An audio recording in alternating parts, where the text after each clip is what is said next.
మనం మొదట చేయాల్సింది చేయాలి. దేవుని సన్నిధిని మనము నిర్లక్ష్యత లేకుండా దేవుని సన్నిధిని ఆసక్తి కలిగిన వారమై ఆత్మతో బలముతో పూర్ణ బలముతో పూర్ణ వివేకంతో ఎంతైతే దేవుడు జ్ఞానాన్ని తెలివిని ఆలోచన ఇచ్చాడో అంతగా దేవుణ్ణి మనము ఘనపరిచేవారిగా ఉన్నప్పుడు ఏమండి దేవుణ్ణి మనం ప్రేమిస్తే ఇందాక చెప్పాను కదా, మనుషుల్ని కూడా ప్రేమించటం నేర్చుకుంటాం.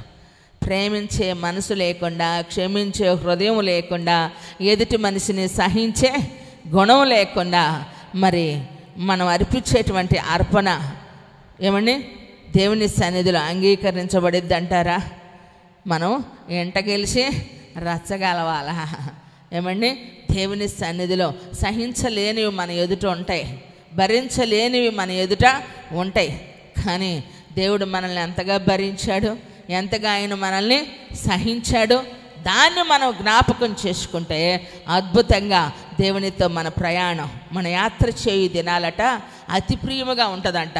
ఒక మాటలో అడుగుతాను, ప్రభు నాకు ఇచ్చిన ఈ జీవితాన్ని బట్టి అందరు రక్షించబడ్డారు కదా, నేను ఎంతో ధన్యతగా ఎంచుకొని సంతోషిస్తున్నాను అన్నటువంటి వారి చేతులు ఎత్తగలరా? హార్ట్ఫుల్గా ఎత్తండి. నేనున్న ఈ పొజిషను దేవుడు నాకు నియమించాడు అన్నోళ్ళు, నాకు ఇచ్చిన ఈ జీవితం, నిజంగా అందరు సంతోషపడుతున్నారా?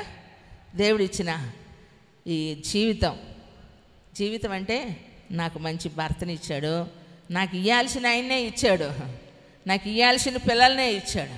ఇప్పుడు చెప్పండి, నా భర్తను బట్టి, నా పిల్లల్ని బట్టి, నా భార్యను బట్టి నేను హ్యాపీగా ఉన్నాను అన్నోళ్ళు చేతులు ఎత్తండి.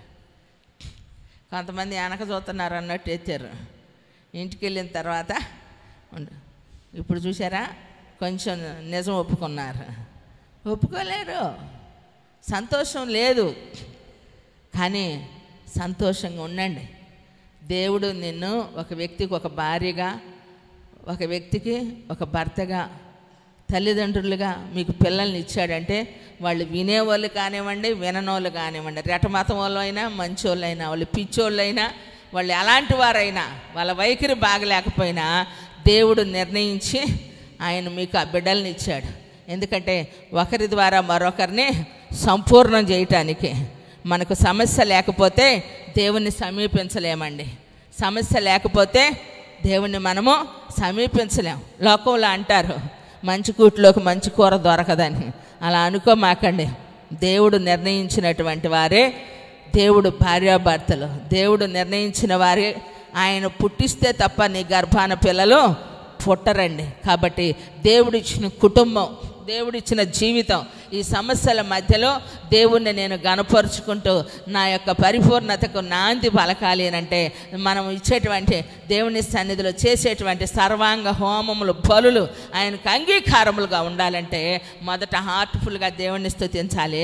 రెండవదిగా ఏమండి మన ప్రక్కవారిని, మనల్ని ఎంతగా మనం ప్రేమించుకుంటామో, ఎలా బ్రతకాలని మన జీవితాన్ని గురించి మనకంటూ ఒక ఆశ కలిగి ఉందో అలా ఎదుటివారు ఉండాలని మనం కోరుకున్నప్పుడు మన జీవితాన్ని దేవుడంట అంచెలంచెలుగా ఆయన ఎదిగించి వృద్ధి చేసి అభివృద్ధి చేసి అటువారు నీతిమంతులు ఖర్జూర వృక్షం వలె నానాటికి అభివృద్ధి నొందుదురంట. కొట్టు చాపట్ల గట్టి కొట్టు. నిజమండి. మొదటి ప్రపంచ యుద్ధంలోనట, ఆ యుద్ధం జరుగుతూ ఉన్న సమీపంలో సొమ్మినియా అనేటువంటి ఒక గ్రామం మీదంట ఆ దాడుల సమయంలో బాంబులు పడ్డాయంటండి.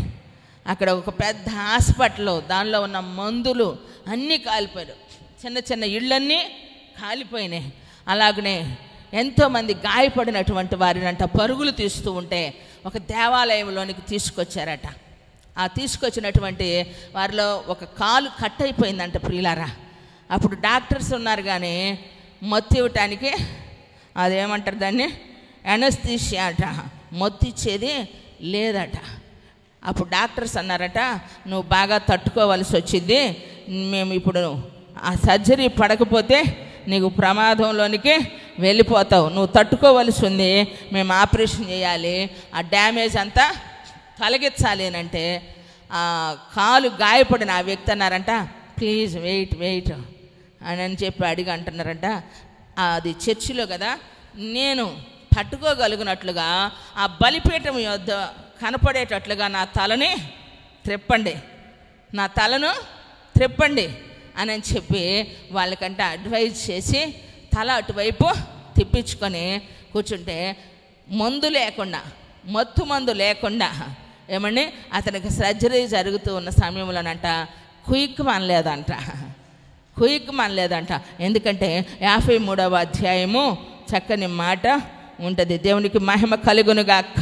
10వ వచనం, అతని నలగగొట్టుటకును యెహోవాకు ఇష్టమాయను, ఆయన అతనికి వ్యాధి కలుగ చేసెను. అతడు తన్ను తానే అపరాధ పరిహారార్థ బలి చేయగా అతని సంతానము చూసును, అతడు దీర్ఘాయుష్మంతుడగును, యెహోవా ఉద్దేశములో అతని వలన సఫలమగును. కొట్టు గట్టి కొట్టు. Praise the lord. Hallelujah, hallelujah. దేవునికి మహిమ కలుగునుగా. ఎందుకంటే దేవుని సన్నిధిలో ఉన్నటువంటి మన జీవితంలో ఎప్పుడైతే మన యొక్క పరిస్థితులు మనకు కలిగినటువంటి జీవితంలో 11 కూడా చూడండి, అతడు తనకు కలిగిన వేదనను చూసి తృప్తి నొందెను, నీతిమంతుడైన నా సేవకుడు జనుల దోషములు భరించి తనకున్న అనుభవ జ్ఞానము చేత అనేకులను నిర్దోషులుగా చేయును గాక. కొట్టు గట్టి కొట్టు. ఏమయ్యాడంటండి అతడు? తాను ఏం చేశాడట?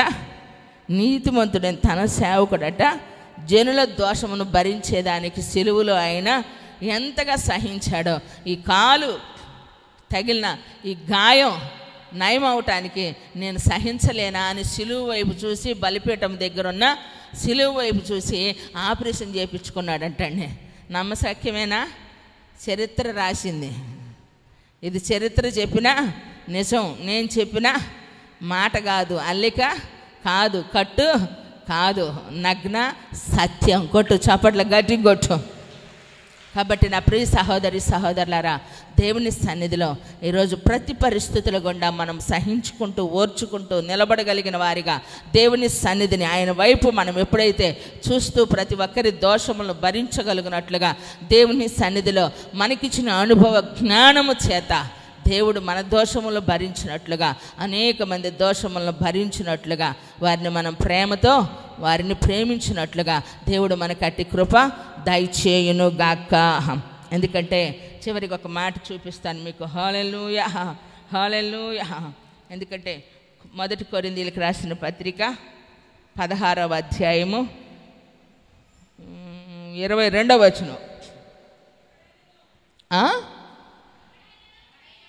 ఎవడైనను ప్రభువును ప్రేమింపకుంటే వాడు శపింపబడును గాక. ప్రభు వచ్చుచున్నాడు. ప్రభు అయిన యేసుక్రీస్తు కృప మీకు తోడైయుండును గాక. క్రీస్తు యేసునందలి నా ప్రేమ మీ అందరితో ఉండును గాక. కొట్టు గట్టి కొట్టు. అమ్మాయి రాసింది కదా, నా ప్రేమ నీకే యేసయ్యా.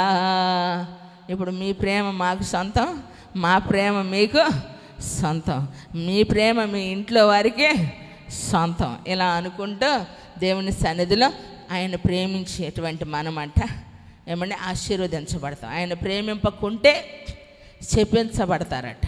కాబట్టి దేవుడు మనల్ని ఆశీర్వాదమునకు వారసులగుటకు పిలువబడ్డాం కాబట్టి ఆ పిలుపుకు తగినట్లుగా పరిశుద్ధ దినమున దేవుని సన్నిధిని గడుపునట్లుగా ఏ ఒక్క ఆదివారం కూడా పోగొట్టుకోకుండా ఆయన సన్నిధిని నిలబడగలగాలని మనవి చేస్తూ ఈ నా మాటలు ముగిస్తూ ఉన్నాను.